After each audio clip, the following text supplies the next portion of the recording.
All right, so this is really more so like a little life update. Finally got my apartment. I'm actually still, hold up, in the middle of unpacking. Legit, all my stuff is like here. Bathroom is there, but yeah, finally got moved into my apartment, and I'm actually so excited. I just got off the phone with one of my boys who was looking at moving down here, and I was like, bro, I'm just excited. I'm not excited to have my own place. I'm more so excited about what's going to be happening in the next few months. All like the ups and the downs. Like I'm so excited for what's there is to come, because now I have no excuses. I'm isolated.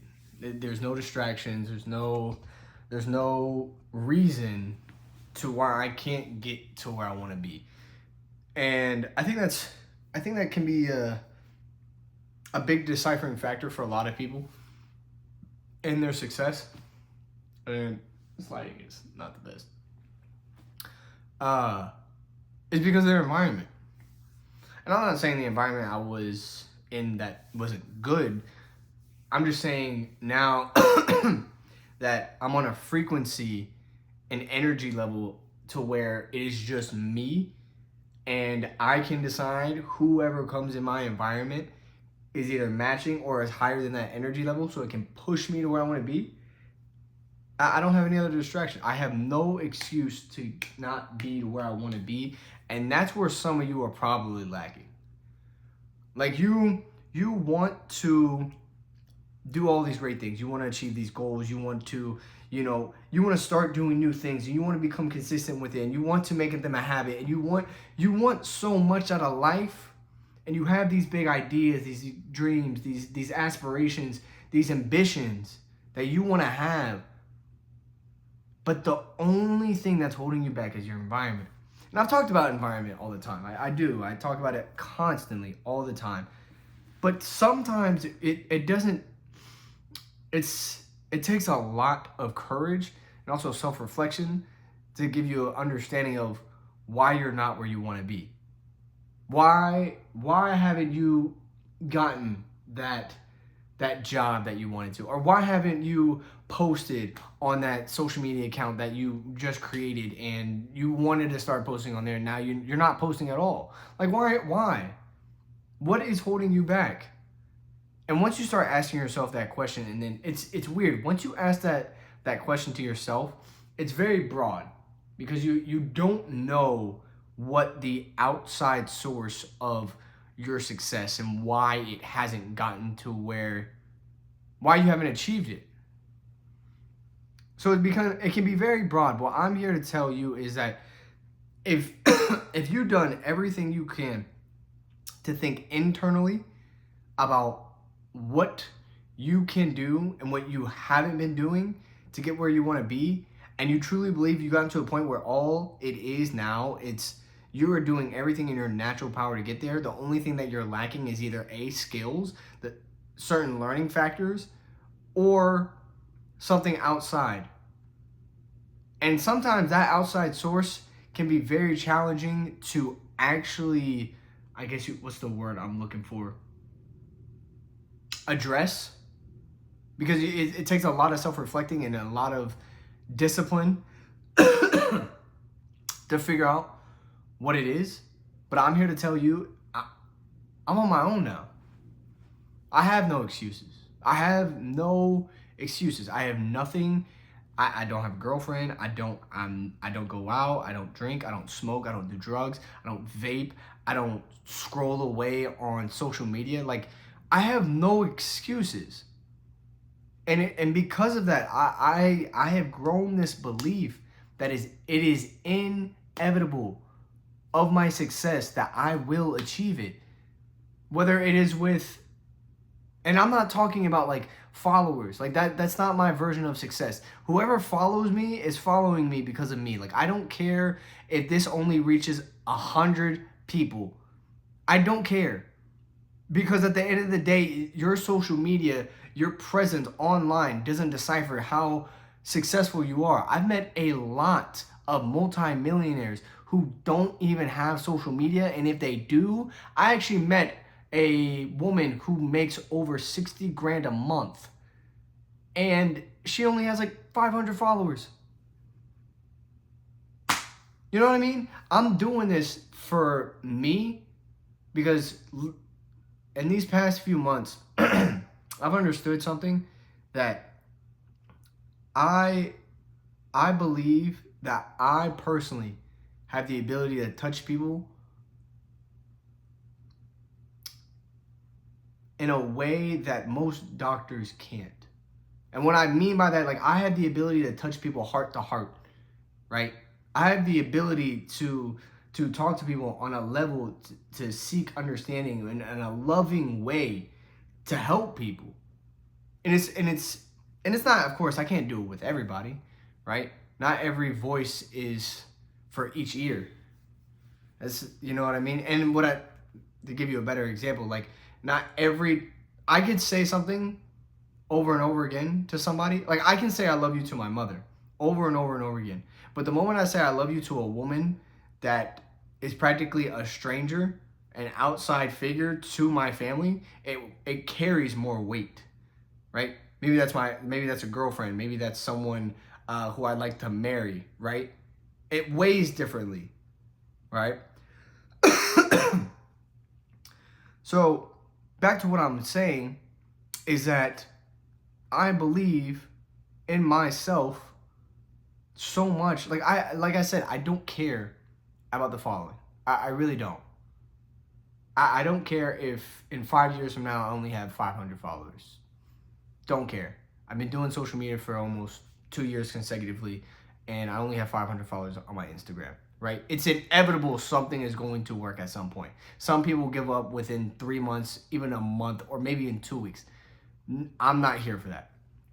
What I'm here to tell you guys is that once you get a belief in yourself, so much so that you understand that it is not a matter of whether or not it happens or not, it's a matter of when it happens. Not if it happens, but when it happens. And you got to get to that point. And the only way you can get to that point is by figuring out who you are, who you want to be, and what you want out of your life. That's it. That's all it is. Who you are, who you want to be, and what you want out of this life. Whether it's art, whether it's music, whether it's a corporate job, whether it's architecture, whether it's engineering, whether it's being an entrepreneur, whether it's being some type of social media, whether it's being an actor, whatever it is, you first have to figure out who you are. Because if you don't figure out who you are as a person first, the label in which you are given will decipher your life. I'll give a prime example. Athletes. I would say, I can't remember what the statistic was, but a ridiculous amount of college athletes who go D1 end up in the same situation they were in before of going back to their hometown and trying to find a job. The majority of D1 athletes, matter of fact, I'll even be more specific. The majority of D1 football players in America, I think it's like 0.001% actually make it to the league. And then the remaining either go into the workforce or, well, of course, go into the workforce, but go back to the original hometown they went in and find another job. Which is sad, because the reason why I'm bringing this up is because when they go back, football was their identity. That was their identity. They weren't they weren't their first name, they weren't their last name, they weren't the son of their mother, they weren't the son of their father. They were this identity. They were a football player. And once that was taken away from them, they were no longer anything. Right? I think Vic Blends, I think he says it best. He said, if you can't do who are you if you can't do what you're good at? Don't let what you're good at identify who you are. So figure out who you are first, because there's going to come a point in time where maybe for some of you, your success is inevitable. But figure out who you are first. Because if you let what you're good at define who you are, you'll never know who you'll become. I can give another example of, let's say, celebrities. Okay, celebrities. Whether it is artist, actor, athlete, whatever. And you actually, it's funny, you see it all the time. An actor becomes, actually no, let's do a music artist. An artist becomes very successful. Maybe a song blows up. And then maybe if they get lucky, they get a second one, right? And then now they have all this attraction going towards them. They have all this attraction going towards them. They start doing a whole bunch of tours. Then something controversial comes out, so they drop. But it's still giving them the attention they want. Not they want, but how the friggin' system is made. They go up in more attention, so technically their career is still on their high. And then they start almost playing into whatever it was that was being controversial. It's not because they want to, but it's because in the industry in which they're in, they have been identified as this character to then be pushed towards whatever controversy this is, right? Best example, Lil Nas X. Lil Nas X freaking blew up on TikTok with, what was it? Old Town Road, okay? He ended up having a few great songs. He ended up going on tour. Then all of a sudden, he comes out saying he's gay, controversial. Then he starts talking about being a devil worshiper. Then with that controversy, he goes and makes, what is it? I think it's like a shoe made out of blood, I think it was. And then he starts going down this path. And it's sad because most of us looking from the outside in, we're like, we would never get to that point. But most of us don't realize we don't know ourselves enough to have the discipline to say yes or no to certain things. And the reason why some of those people, whether it's an athlete, whether it's an artist, whether it's an actor, the reason why they get sucked up into this system, because they don't know themselves enough. They don't know when to say no to certain things. Because all they did was attach themselves to this identity, and that's all they wanted, which I get, I've been there. But you get attached with that identity and not becoming the best version of you. Because the identity is here, the best version of you is here. If the best version of you is here, and your identity is here, you will always outperform your identity. But if it's flipped, you'll always be a slave to that identity. So figure out who you are and who you want to be. Because if not, the niche in which you're good at will always define who you are. And that's the real slavery. Like, I think I was talking to one of my boys, and I said, dude, I would hate to be an actor and I make one movie as a superhero and I am now seen as that superhero. Like, all my work before that meant nothing. Like, now I'm just seen as that superhero. It's weird how that works. Like, once you're seen as that superhero, once you see that stamp of approval, that's all people see, right? That's why it's important to figure out who you are and who you want to be. That's why it's important. If you don't figure out who you are, you don't figure out who you want to be, and you don't figure out what you want out of this life, then you'll never become. The best version I can put it is, I want to be careful with my words, you'll never be fulfilled by the work that you put in day to day. Now, of course, I'm speaking from the perspective in which I've been through. 5 years from now, 10 years from now, shoot, maybe in a year from now, maybe my perspective changes. But I do believe it's very important to figure out who you are and who you want to become before you put an identity on yourself, on your success. Like, yeah, you want to be a musician, but what do you want to become out of being a musician? Because I understand this, the identity in which you give yourself is going to change you.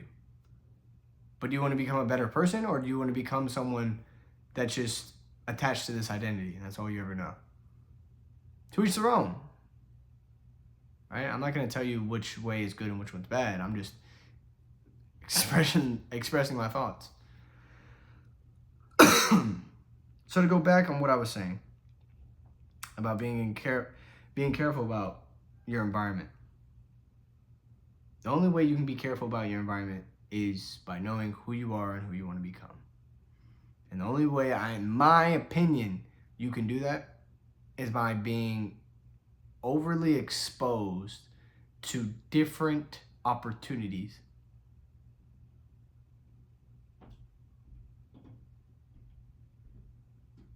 Okay, I was hearing geese. I got really nervous. I was like, why is there a beeping noise?